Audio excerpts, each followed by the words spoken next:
Very good evening to everyone.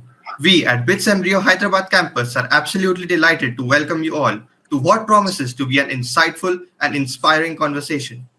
Today's session isn't just another event, it's a rendezvous with the one who's walked the same corridors many of you walk now, survived the Goa heat, tried to make sense of 8 a.m. classes, and yes, once wondered what next after graduation.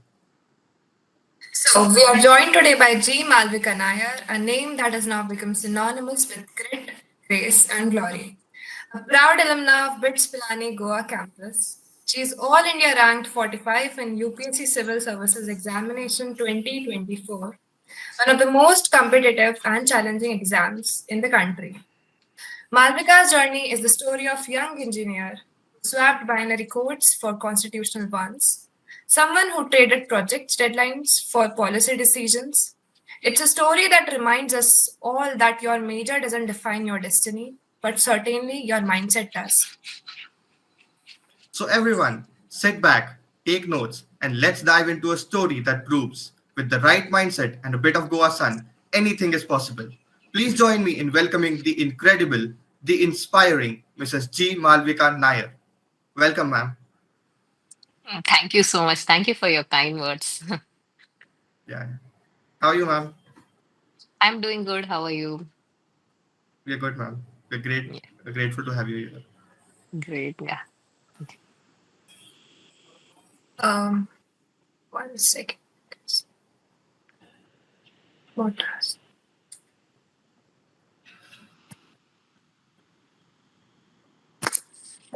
All right, ma'am. If you are all right, we'll start off the conversation with a question for you.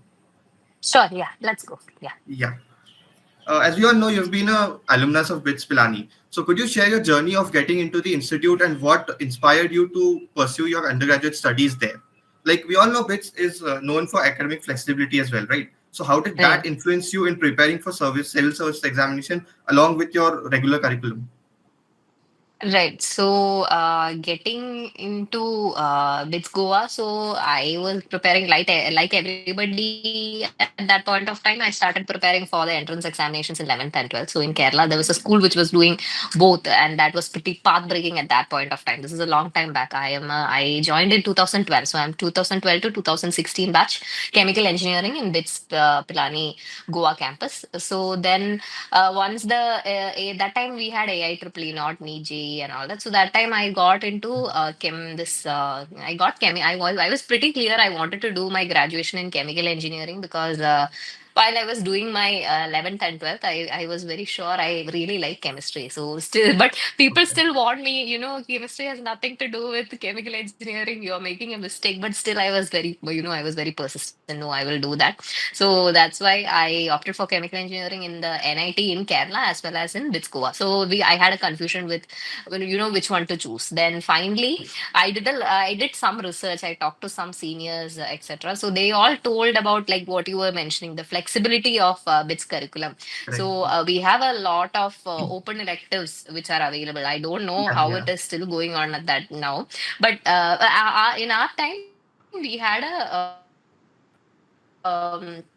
lot of options for open electives. So we had to do like basic minimum for our graduation subject, that the major, that is chemical engineering, and you could pursue almost everything else, right? So that was a big attraction for me, and I had an idea maybe I will pursue civil services, but I have actually not prepared much with that in mind while I was in college. But one thing I did do is that I took a lot of humanity subjects which I was very interested in.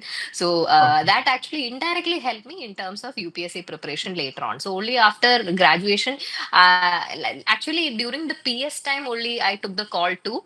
I did it in my second semester. So at that point of time only I took the call to start preparing for UPSC full time. Otherwise I was confused whether as to go for an MBA right now or when to prepare. That thing was there.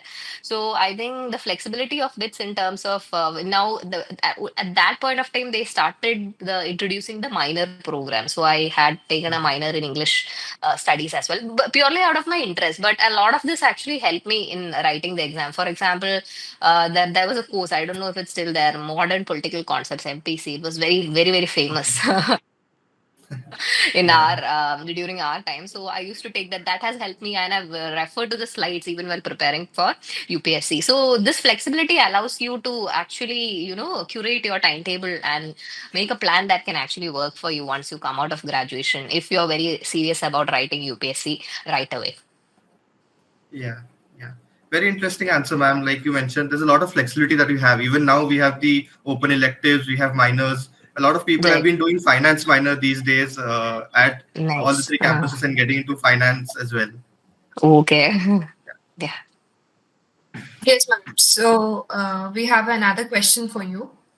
Hmm. Many aspirants, they are dreaming of becoming an IS officer from a very early stage, right? So while for Right. others, interest develops gradually. So did you always have the goal of joining civil services, particularly IES, or was it a decision that took shape over time? So a little bit of both, if I am being honest, because you have this like seed sown in your mind about the civil service while you are pretty young, so you don't really know what that means. You just know it's a job and it's like very prestigious in India, and there is a high social premium for clearing UPSC in India. Unlike any other exams, if you clear UPSC, because it's very tough, it's tough also. That's the one thing about that UPSC. There is a glory about clearing the exam. So that was there in the back of my mind, but only in my like fourth semester, I when I did my PS, I had gotten a lot of. I did my PS with JP Morgan because I was planning to pursue an MBA immediately after completing my graduation. So then I felt I was going every day. I felt like even if I do MBA, I will just shift from one seat on this floor to another, just another seat. That like the managers were sitting just a few chairs away from me. So I didn't find the whole thing like I'm working so hard, putting so many hours working on some other country's time, and it's for some rich people to get richer in a country I don't even care about, some random country. So I had this sort of doubts at that point of time in my mind. So then again I thought about what to do. Then civil service was one answer I had for that, which was there in the back of my mind.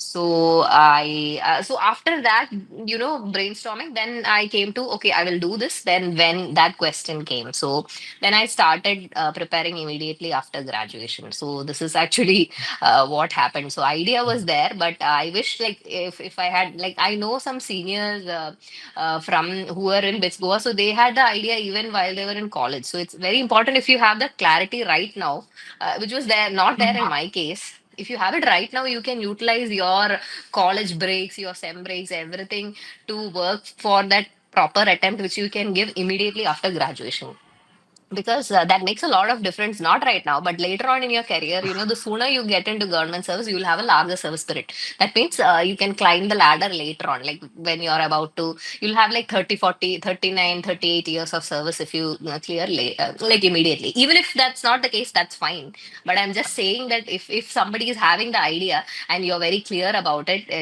don't hold yourself back from giving from preparing full time. You just have to consider yourself as a full time aspirant now itself only. That will save you a lot of trouble later on. Yeah. Yeah. I Yes, think ma'am. that all of us can take away this message from you that the better clarity you have early on, it gives you more time to study, prepare, and then spend more time in civil services and government jobs as well. So, my Right, next right, right. question, yeah. So, my next question to you is specifically for the section of audience that is aiming to give these exams. We all know that balancing static syllabus with dynamic current affairs is one of the biggest challenges in UPSC preparation. So, how did you manage to? What was the strategy of balancing both of them? So this is like a working balance. So I was a person. So again, one more thing regarding current affairs. You're already you might be having a baseline of knowledge. So for me, it was pretty much nothing. I never used to follow any of the news items when I was in college because I didn't have any idea. But if you are somebody who is following everything on a decent way and you have some ideas about how things are going, so you can gradually build your base from there. So that is from a layman point of view. Now you have to come look at current affairs from an examination point of view. So for that, everything is based on your syllabus, and the syllabus is oriented around the static subjects. So just the stronger your static gets, you know what to focus on in your current affairs as well. So suppose you are reading the paper. So reading the paper is, a non-negotiable. You have to, it's always better to read a paper, e-paper, whatever paper, but read any paper. I used to follow the Hindu or the Indian Express. Indian Express is actually much more better. It has a more balanced viewpoint. So from the examination point of view. So I'm not talking about personal point of view. So for the examination, what you need is always a very balanced view of things. So if there is a policy the government is implementing, you're always supposed to not talk in terms of positive, negative, but in terms of what are the pros and what are the challenges that need to be overcome. So these are the way. This is the subtle ways in which you're you have to keep thinking about it. So so current affairs. Once you know what your syllabus is, you will start reading the newspaper accordingly, and you will filter out the news which does not have any relevance to you. You might find something is very sensational, but it does not have any relevance for you from the examination point of view. So that way, once you get the hang of the syllabus and the preparation, your time reduces, and that way you'll be able to efficiently utilize the time you spend on current affairs. Accordingly, you can supplement it with a lot of online resources are there. A lot of coaching institutes are coming out with material. You can cross check with these to know that, and supplement in case you missed everything. You can't cover everything. Like there are n number of sources. Always better to rely on one steady source of any reputed coaching institute as a current affairs backup. That's it. Then for static, the syllabus you have to have it by heart. I used to write the syllabus 3 4 times. Even I have given multiple attempts. I've completed all my 6 attempts. So I have written the syllabus almost every time I start preparing again for prelims. It should be by heart. That way, then your material, the standard books, that also should be very thorough to you, so that especially the prelims examination, it's all about how much you have your static in hand, because the current affairs Yes, nobody ma'am. can predict. So if you have your static strong with you, you'll be able to easily clear the prelims. So that this is the balance. It's a working progress, I will say. If the stronger one is, the other one also gets better, like that. And ma'am, one more thing we want to know from you, that which was Right. your most loved part, like reading newspapers or reading some books, including history or what? Like, what was your most loved part that you love to do, that I could do it without thinking? So it kept on changing. So initially it was studying my optional subject. I took sociology because there was no, my graduation is in chemical engineering, so there is no chemical engineering option available. And I also did not check what the chemistry syllabus is, because it's better to steer clear from science subjects. And so if you go for such kind of humanities subjects generally, I was also comfortable with humanities subjects, so that's why I chose sociology. So it has an overlapping syllabus with the compulsory papers as well. So that was my favorite part initially. Later on, it became, by the end, it became reading the newspaper and analyzing the news items. So it kept on changing. Okay. Yes, ma'am, we got it. Thank you so much. Now, a very important questions which we all want to ask, and we Right. got to know that appearing for the civil services examination just after giving birth to your baby, it was nothing sort of extraordinary, a true testament to your resilience and determination. So, could you take us through that incredibly challenging yet beautiful phase of your life? Right. Okay. So this particular attempt in which I had to juggle, my pregnancy as well as writing my last attempt, that just happened in 2024. So as I said, I graduated in 2016. Then I gave my first attempt in 17 and second in 18. Now on in both those times I could not clear prelims. So I had been working. I had been studying full time for those 2 years. Those were very challenging. And finally in 19 exam I cleared with 118 rank, and I'm already in the Indian Revenue Service. So I'm a deputy commissioner in income tax. So that gave me a comfortable base. And later on I've written already, and I wrote in my fourth attempt immediately in 2020. That didn't get me any far. Then I had my training, so you can't write while you're training. So I had to skip an attempt. Then I wrote in 22. 22 also I wanted to improve my rank, so I could change my service and come into Indian Administrative Service. So that time my rank actually went to 172. So then I could not change my rank, change my service. So my service. So I continued IRS. I did not write in 23, and then in 24 attempt, both these things happened. So I wanted to finish off my attempts because my husband had moved to a Indian police service. He was in a carded service. So the carded service means it has a particular state. It's attached to a state. So it's like the Maharashtra police, or if you are an IAS also, you are with Maharashtra IAS cadre. But I am in the Indian Revenue Service Income Tax, which is a central government thing. So you have Yes. to move between states. So in terms of thinking like that, I thought, okay, I have one more attempt left. Let me just write it off so that, I don't think later on, how will I, I have like 20, 30 years of service left. So 30 years of alternate and 30 years left. So how it will be very difficult to manage household affairs for both of us. That's why it was a very practical reason, not very, and I also, and I also, yeah, a little bit was there. I wanted to finish my attempt. I just did not want to have any regrets. So that was the bigger motivator than not giving up. To be honest, not giving up, and I should clear. Like it was not that was the actual truth. Then because of this, I and it sounded insane what I wanted to do. Even I was thinking, how will I manage all this? And I wrote my prelims, and I was already 3 4 months pregnant. It was pretty tough for me to just climb the stairs and get to the exam halls. And even then, I was feeling like, wow, I've done a great thing. So with respect to exam point of view, as I said, this was my last attempt. So and in 22, I was already preparing. So I just because of one paper, my rank came to 172. So I already had a very good base. So what I did was just do the things which I knew very well again, and just repeat and update, repeating and updating. That is the only thing I did. Then somehow I cleared prelims. I was also not sure I'll be able to clear prelims because it's very dicey. And then once I cleared prelims, I had to think about how will I write my mains examination. So the mains is the grueling part, and it's the part which is counted, which comes like it determines your entire fate in the UPSC game, because a lot of the marks weightage is for the mains examination, and it's you have to write on it. It'll be like a Friday, Saturday, Sunday, and it'll be morning 3 hours and evening 3 hours, and then you have 1 week break. Then next Saturday, Sunday also you have to write. So you have around around 9 papers, and it's very challenging and exhausting otherwise also. So then my due date for pregnancy was around September, like 1 week away. So anyway, my I had my baby around 3 uh, September. yeah, 3rd September, and I got discharged on 6th September. I came home, and I was very frustrated because I had swelling in my hands, and I couldn't write. So you have to write very fast to complete your papers. If you don't complete your papers, you're pretty much out of the game. So then comes the quality, the value addition, everything. Nothing of that matters if you can't complete your paper. So then I was trying to write an answer and see if I could still keep up with the time of 7 minutes, under 7 minutes, whether I'm able to write an answer. And initially I was not able to write. So that was then I realized how I maybe it's such a stupid thing what I'm trying to do. But anyway, at that point of time, you try again, and within some time, with minor adjustments, I was able to write. So once I was able to write an answer within time, I became confident.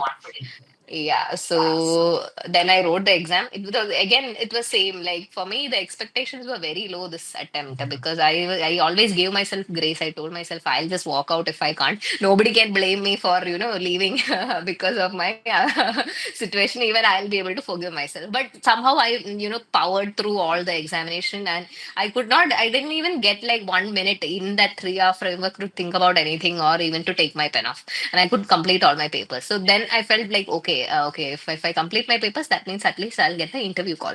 So once the interview call came, interview call was pretty early for me. It was around January. So that was a little panicky stage, because I had like, only 3 weeks, and then I had to take the baby because I was on maternity leave at that point of time. So that was a little, and it was, Delhi winters and everything. So that was a little hazy period, but always like it's around 275 marks. You have to somehow finish your interview, and so somehow I went, and that also happened. And then results came in April. So this was the actually what happened behind the scenes.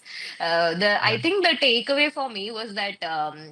it was always just one step at a time. I was forced to, actually. I used to follow a lot of these sense philosophy and non-dual teachings before, so that I could keep my peace of mind when I had nothing going on in my previous attempts. But this attempt, I was actually forced to do all of that because of my circumstance. So, Yeah. yeah. Yeah, wonderful, wonderful story that all of us got to hear from you. Yeah. There's one other topic that I want to touch.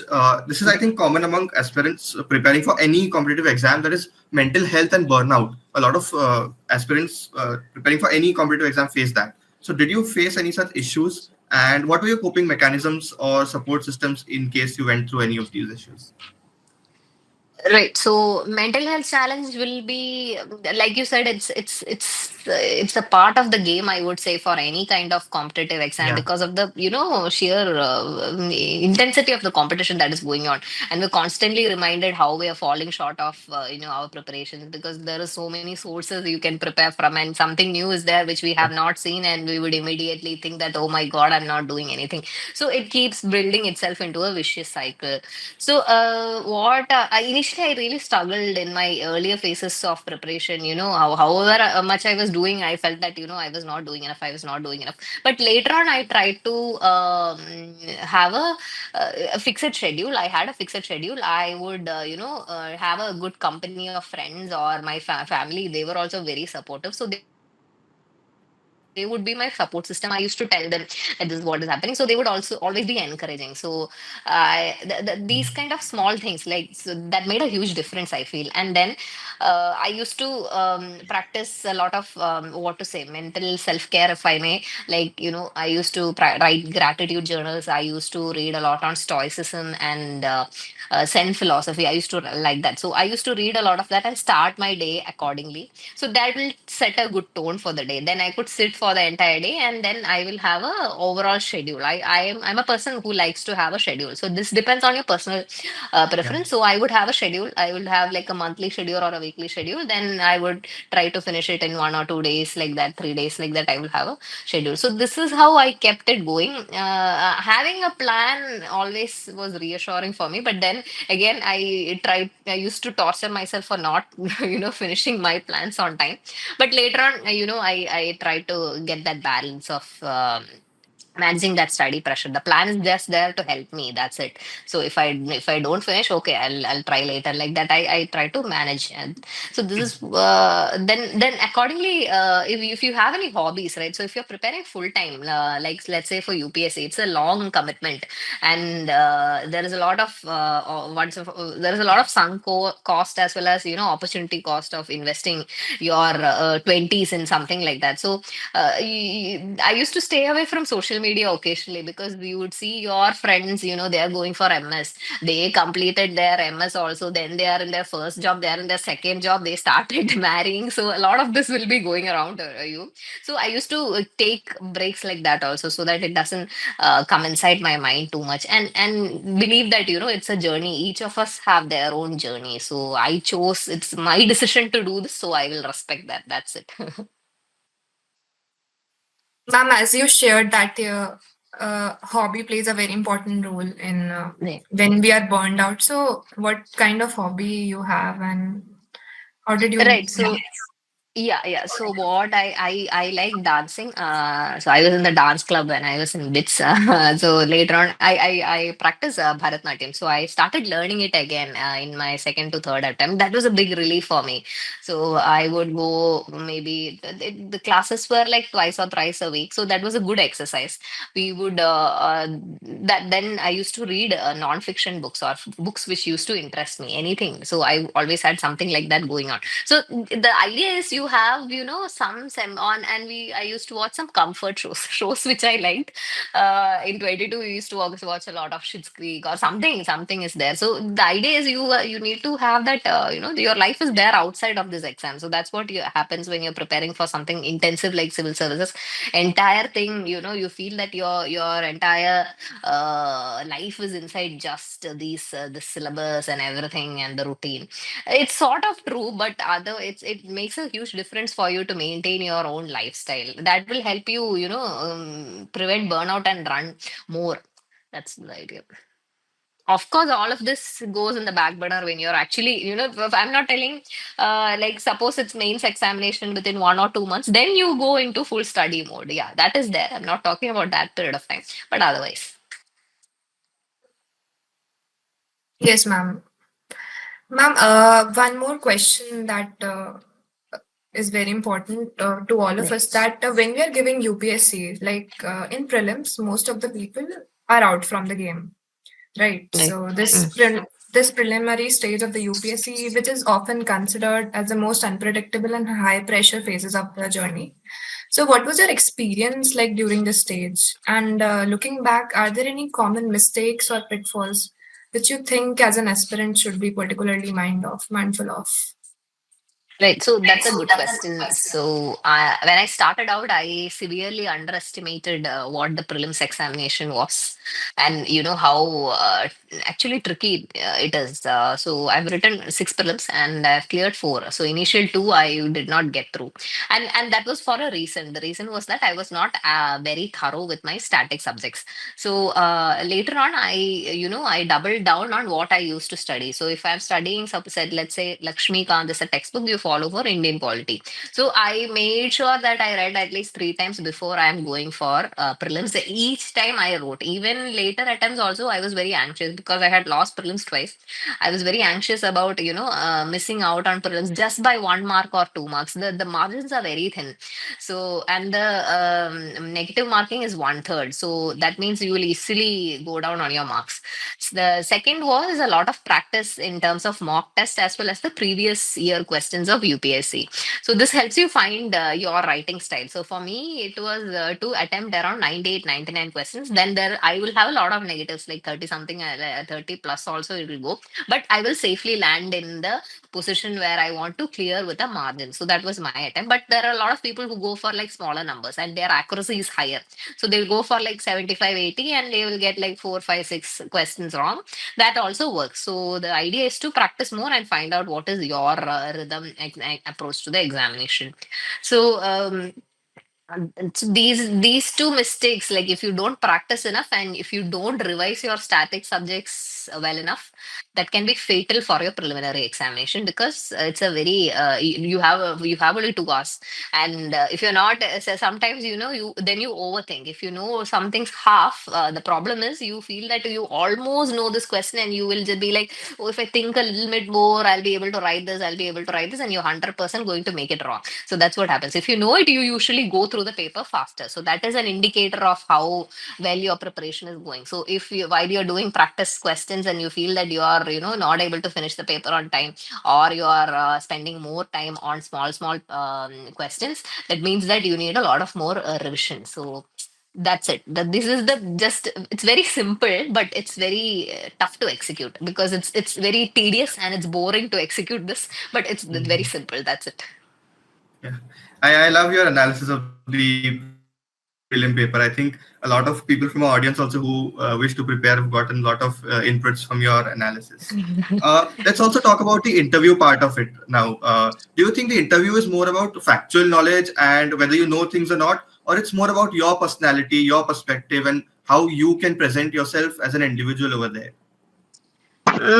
So the I have gone for 1, 2, 3 UPSC interviews. So the thing is, no, for us it's like a life changing day. We have come through thick and thin, and we're coming to the interview board, and we're intimidated by the building, and there are a lot of people in suits. Everything, it's like everybody's very excited to be there. There's an anxious energy. They don't care. The panel is there. It's just their Tuesday. They are as you are must be the fourth or fifth candidate they must be seeing. So for them it's like it becomes a job for them, and for you it's a life changing thing. So if you have this perspective in mind, no, it will take a lot of pressure off of you because just think about it. In 25 to 30 minutes nobody can assess your personality fully.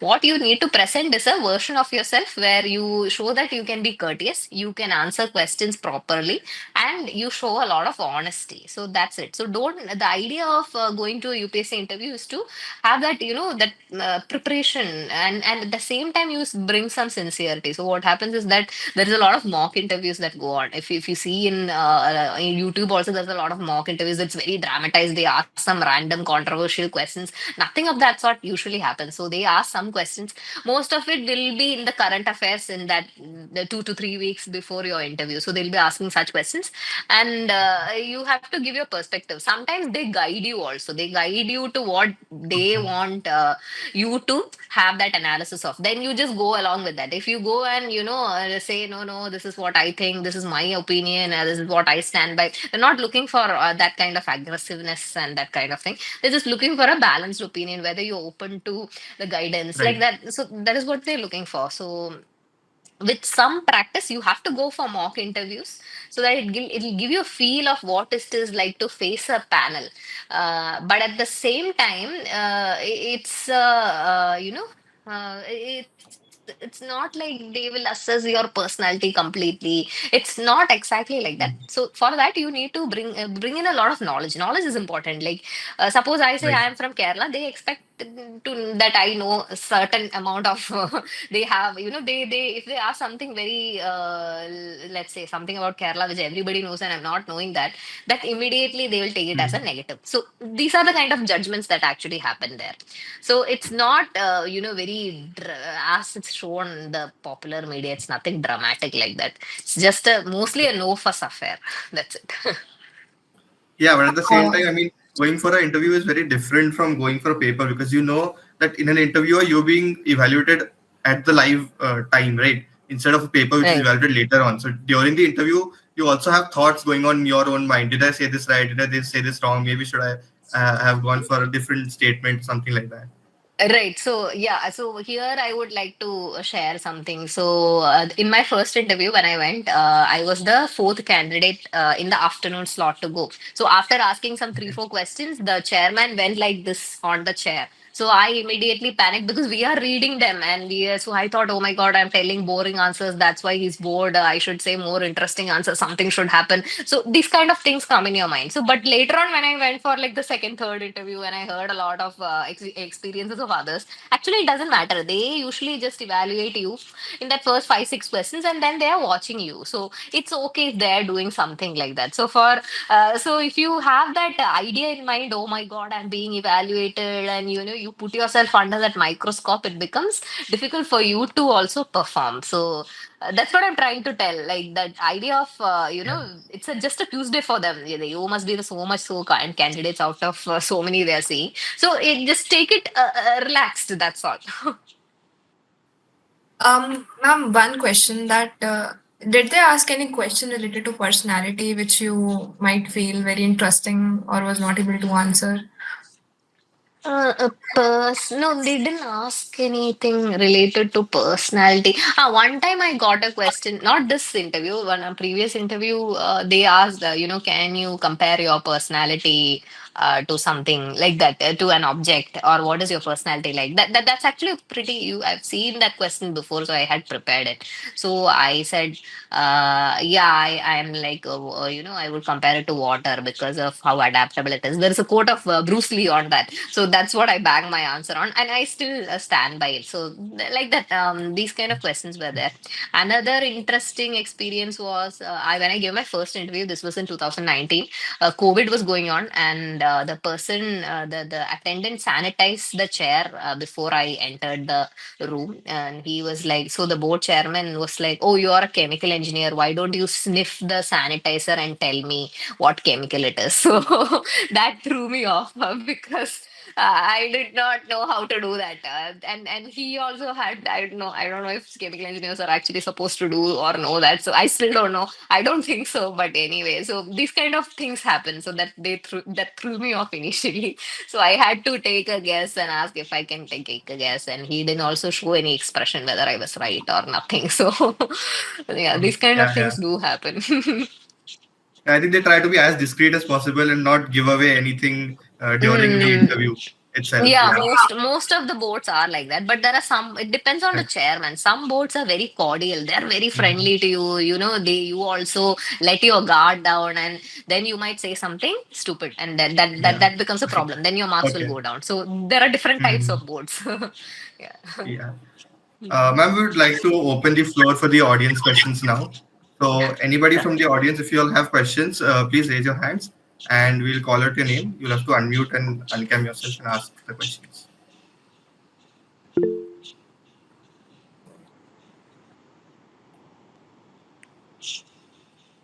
Yeah, Mo, you can go ahead with your question. Okay.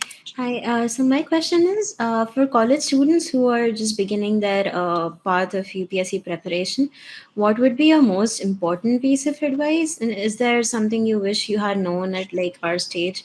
Your mindset, strategy, or perspective, anything that could help us basically lay a stronger foundation from the start? Right. So this depends on which year you are in. So if you are in your third or fourth year, you can start preparing as a full-time aspirant only. As if you are a full-time aspirant, you can start preparing very seriously. You should have already started reading the newspaper so that within 2 years, actually the thing is that it will take some 6 7 months for you to in fact internalize all these things: how to read the paper, how to incorporate in your answers, how to follow the syllabus, and all that. So you can start reading the newspaper, then you can start looking at the different optional subjects. If something similar to that is that interests you and you want to take as your optional subject, and it is available in the bits, the course framework also, you can take that. For example, the course I was mentioning, MPC, I could have taken it and studied for PSIR optional, so that was a good plan. Like, I don't know what is going on right now, but you can compare and take your courses and plan also. Or you can even utilize your SEM breaks. I know somebody who used to attend crash courses during their SEM breaks and get their optional preparation already done with. So if you have your optional preparation down in your fourth semester and you're done with the basic coursework of that, like completing the syllabus at least once, and you have some notes, that means you are in a good position. You can attempt, and then you have to also work on your basics for GS, and you have to work on your answer writing. All of this you can start simultaneously if you spend a little more, little time here and there. So usually what happens, I think for me, actually my 4-1 semester was pretty light. I didn't do anything at that point of time, so I could have utilized that very properly to actually lay a foundation. If I'm and like now now that I'm thinking back, that time I did not have a clarity. That's what I made my decision in 4-2 during my PSM. But usually, if your coursework is completed and you have taken a full load in your third year, your fourth semester should be free. I just had my, I think some free, some open electives, and 1 2 project courses. That's it. So there was a lot of time for me. So you can use that time to effectively complete your optionals as well as your basic stuff, and by that time you'll get a hang of what to do. Then ideally, if you want, you can write the exam immediately after your graduation. So you will graduate in August, right? So you can attempt the next year's exam. Actually, you can attempt that year's exam also, but I would not advise it because you're not preparing full time. You might be a little under prepared. So it's better to take a few more time, like after August. If you prepare full time and you can write the exam in, let's say, June or May, it's actually a good plan. If you have like those 2 years or 1.5 years of preparation, you can actually be a serious candidate and give a good attempt. So this is what I would have done if I could go back and tell myself. Yeah. Okay, thank you so much. That was very helpful. Welcome. So now can we go to Dedipya? Hi, ma'am. Congrats on your rank. Hi, thank you. Yeah. My question is, how do we plan revisions like while studying? Like, let's say Lakshmikant needs multiple revisions, and if once I completed Lakshmikant and moved to the next topic, still there's a chance that I can forget it. So, how do we keep track of revisions, like for polity or modern history? Right. So there is not a chance you will most definitely will forget it because of the volume you're dealing with. So what to do is the only way out of it is multiple revision. So what I mean is that suppose you are, let's say, take the framework which I was talking about, August to your exam is in June or May, and you have started preparing full time from August. So ideally, you should have finished all your. Ideally, you should finish your stuff at least by December, January, or January. Let's say the first round of revision is over, then you go into full prelims preparation mode. So during that time you should be able to do multiple revisions. You've already revised Lakshmikant once, so the next time you do it as part of your full time preparation, the number of days should come down. So that's what one way of revision. Then secondly, while you do practice questions, right? So suppose you are writing a question on president, and there's a statement and you're confused, then you go back and read that entire chapter somehow. Like just at least glance through, so that way your knowledge becomes deeper. So this is how you keep in touch. Then the third way is while you're reading the paper. So while you're reading the paper, suppose there is an article which is quoting a particular constitutional provision, or there is a case law which is utilizing a particular constitutional provision, just Google it, or you go back to your textbook. Ideally better to see your own textbook, because the more you see the same material, the more you will retain it. Just revise it once more so you know it. So this way, multiple revisions will happen organically by the time you actually appear for the exam, provided you already have a plan to revise it multiple times. So if you are planning for like 3 times, if you do these things also on add on, you would have revised everything almost multiple times. That's it. Got it, ma'am. Thank you, ma'am. I have one more question. Like, Yeah. how important is to eliminate options in prelims? It's very important. So, because most of the time, around you might be knowing for any average paper, around 20 to 25 questions, you might be knowing the answer straightforward. But the remaining everything you have to do that intelligent guessing, and educated guessing. That's the only way out of it. So for that, eliminating the options which does not make any sense makes a lot of difference. Usually it will come down to that 50-50. You would be sure of one of these, but you don't know which one. So here's where that elimination technique will actually work out for you. So the more questions you do and the more revisions you do, so you will have some kind of background knowledge to eliminate the incorrect option. So that's what I was telling. So you have to practice these techniques while you are doing your PYQs as well as your mock tests. Got it, ma'am. Thank you. I guess this answers to lot many questions which other people might have. Now, can we move to Anushka? Hello. Hello, Uh, yeah. Ma'am, it was a very great session. My question is regarding the choice you made. So, you were an engineering student. People usually expect us to get into core, to get into CS, product management consultant. How did you know that you had to get into UPSC? And what was that one moment which was a turning point, and you were sure after that, okay, कि UPSC ही करना है? So that's what I was telling when I was initially asked the question, how did I get into UPSC? So it was there in the back of my mind always. And because it was there in the back of my mind, and I was interested in science while I was in school. So then I thought, okay, I will do engineering because I did not want to do MBBS. That was the only two choices I had at that point of time, because I was from a small town. So nobody, if you are good in academics, you had only these two choices. And if you make anything else, it's seen as very weird. So I also did not have the exposure to think otherwise. Now, if I go back, I would have taken law or something. So I feel I'm a person who am actually not very suited to the engineering stream. So this is the real truth. But I took it because, as I said, I was interested in chemistry. I like science, so that's how I went into chemical engineering. But pretty soon I realized I did not want to, do much research or do an MS or something in chemical engineering. I realized by the third year after my coursework was done. So for me, it took a lot of more time. That's what I was telling. If you have clarity right now, it actually makes a huge difference for you. Then in my 4-1, I didn't pretty much do anything. I was still confused. In my four, I pivoted to, maybe I'll do a management thing. I'll do an MBA.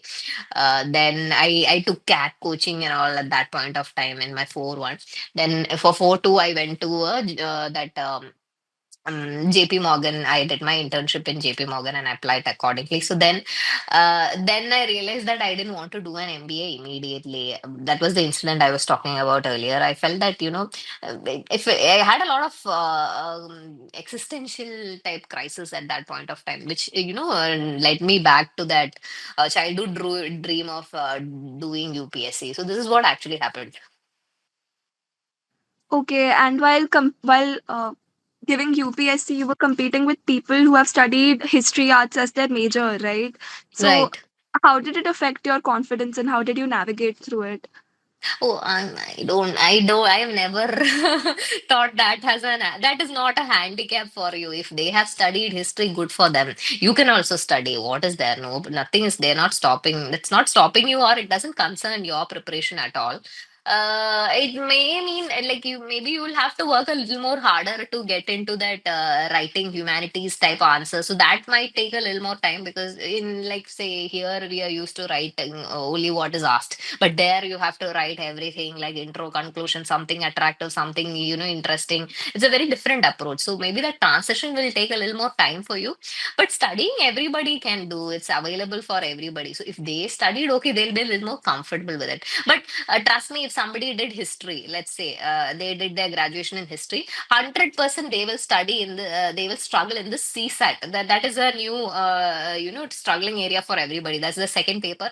You have to get 33 percentage to get your GS paper evaluated so that you can clear your prelims examination. So for these people who have done their humanities, they are usually struggling there. So it balances out for everybody, I guess. Okay, Mayank, you can go ahead with your question. Ma'am, my question is, what was your optional subject? Was it from your graduation, like the chemical engineering part, or you chose humanities? And what's your perspective on this? Should we go ahead with the chemical one, like the branch one, or the humanities one, like sociology or anthropology?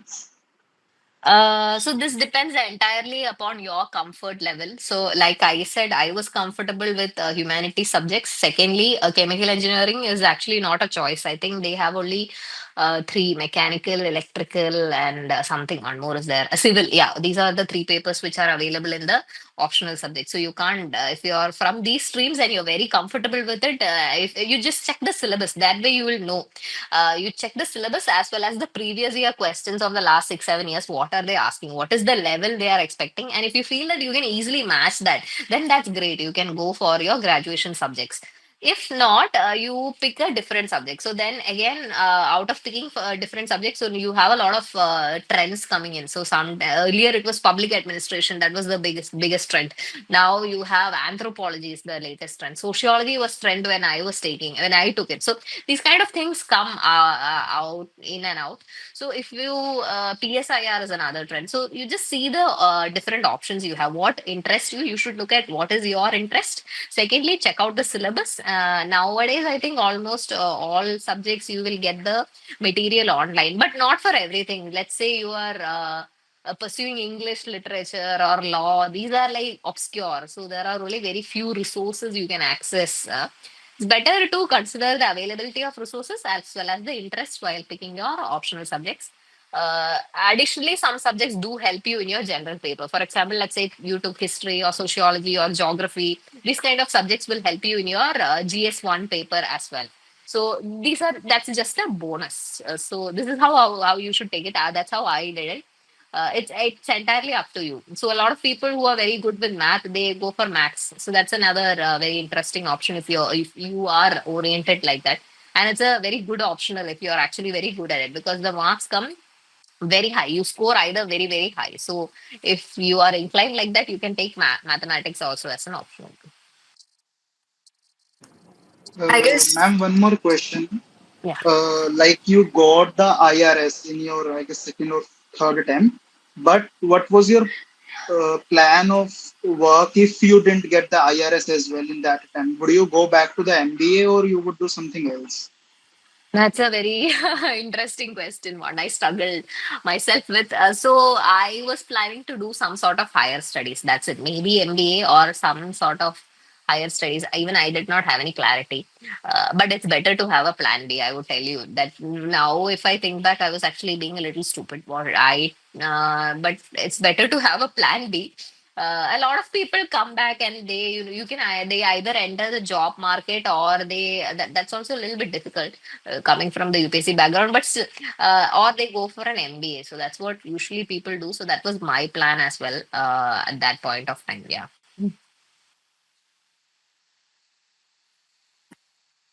I guess there are enough of audience questions. Right. Ma'am, apart from your UPSC preparation and your studies, everything, is there any particular humorous, heartwarming, or a memorable incident from your campus, whether inside from the classroom, fest, or any hostel life that still makes you smile today? Yeah. So when I was in my second year, so this is a long time back. You have to. This was 2012, 13, and 13, 14 was my second year, 2-1. So that time we just became seniors, and so this the BITS Goa campus there was a Kairali association of the Malayali students, right? So and we were very close, and because all of us were suddenly removed from our comfort zones.